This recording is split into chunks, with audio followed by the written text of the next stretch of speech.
For one morning in May, the most valuable document in India was a booklet of 180 questions.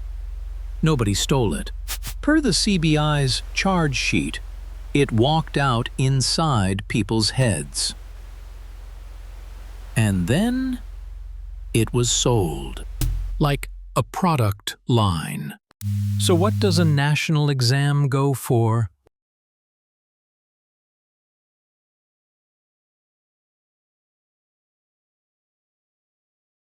Start with the machine. NEET is India's single medical entrance exam.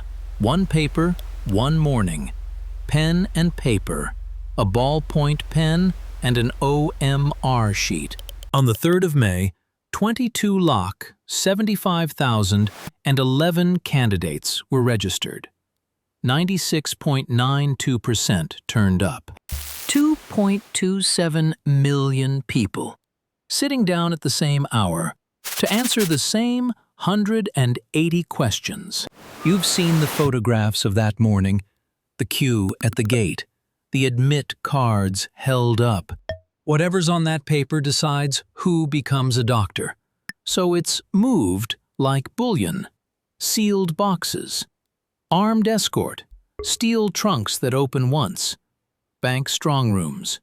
And every one of those precautions guards the paper after it's printed. So where do you tap a pipe like that? You don't. Per the CBI's charge sheet, filed the 7th of August, the leak didn't start anywhere in that chain. It started with 3 subject experts appointed by the NTA itself, the people who write the questions. Paper setting is the one function the ministry told Parliament is not outsourced. The in-house bit. The method, per the charge sheet as reported by ThePrint, the 3 allegedly held home tuitions, small batches, 10 to 20 students, and they made the students write the questions down, by hand. The motive, per a CBI source in the same report, make money assuring students they'd crack the exam and grow the coaching network's reputation. Then the notes were burned and the chats erased. No scan, no file. Nothing to trace. And then somebody typed it up. Per the charge sheet, one of the accused tracked down students from those rooms, got one to type the questions out at her shop, reconstructed the whole paper, and sold it to a buyer in Pune. 10 lakh rupees. It moved on to Nashik and sold again for 10 to 15. The CBI source's phrasing. Once the paper got out, its value kept increasing. It's a product now, and products get product lines. The charge sheet has audio of one accused offering a special arrangement. 150 questions at one price, against a diluted set of 450 for everybody else. At retail, the CBI said in May, families paid 2 to 5 lakh. One deal was 4 lakh, bundled with months of revision classes run by an NTA expert. Not a document, a subscription. Distribution ran through a WhatsApp group. 400 members, named Private Mafia, with a strict no forwarding rule. Follow one strand all the way down. Per the charge sheet, the paper reaches a family in Rajasthan, the Bewals. Bought on the 26th of April, a week before the exam, for 30 lakh rupees. And here's how the seller secured payment.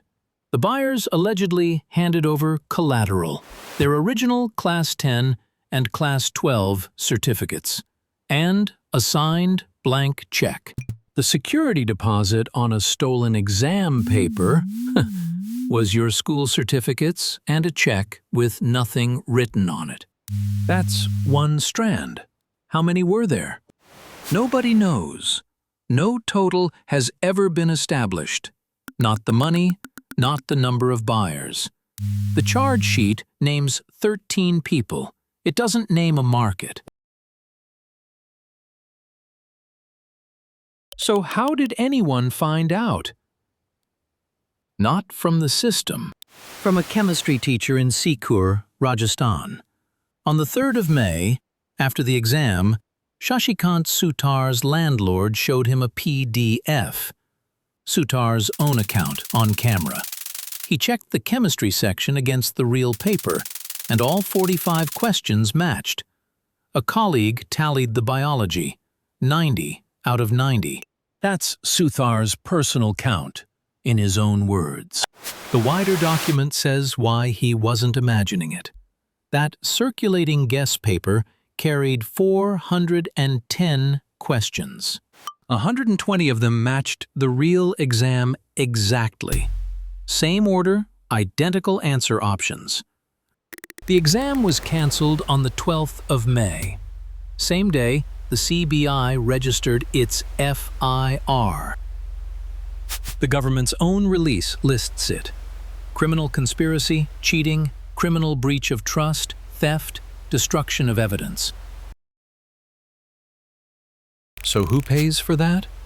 2.27 million people sat that exam. Then they sat it again. The rerun on the 21st of June. Question papers flown in by the Indian Air Force. Paper setters sequestered at an undisclosed location. Telegram blocked across the country for a week. And from the 6th of June, at Jantar Mantar in Delhi, they sat outside instead. 7 weeks. Then the number nobody reports. Attendance at the first sitting, 96.92%. At the re-exam, 87.72. More than 270,000 people did not come back. What they got for it was the application fee, 1,700 rupees, against the 1.5 to 5 lakh a family spends on coaching. So let's read the law. The Public Examinations Act, 2024, Section 3, Item 1, Leakage of question paper or answer key. Section 11 reaches institutions by name. A person or group of persons, including the examination authority or service provider, or any other institution. 5 to 10 years. Minimum fine, 1 crore. Sounds airtight. Keep reading. Section 13 makes the NTA's officers and employees public servants. Then Section 14. No suit, prosecution, or other legal proceedings under this Act shall lie against any public servant in respect of anything done in good faith in the discharge of his official functions. 19 sections. Not 1 rupee of compensation for a candidate. Verified, not inferred. We read all 19. At Jantar Mantar, the protesters' 5-point petition asked for 1 crore rupees per family for students who died. There is no mechanism in the Act to ask under. The agency itself. 39 sanctioned permanent posts. 3,514 crore in fees since 2018. 449 crore of it surplus. And the Act's own schedule lists it at Entry 6. On the 25th of July, Dharmendra Pradhan resigned as Education Minister. His letter's own words, "I took responsibility of NEET paper leak from day one." 2 days later, Parliament took up an amendment. Longer sentences, bigger fines, fast-track courts. It passed. The 13 accused are charged under the old Act, the new ones for the next scam. Sealed, copied by hand, typed up, priced, matched, cancelled.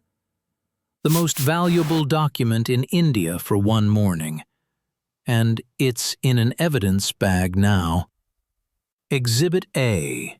The leak wasn't a failure of the system. It was a product of it. and the system is built so nobody pays for it except the students.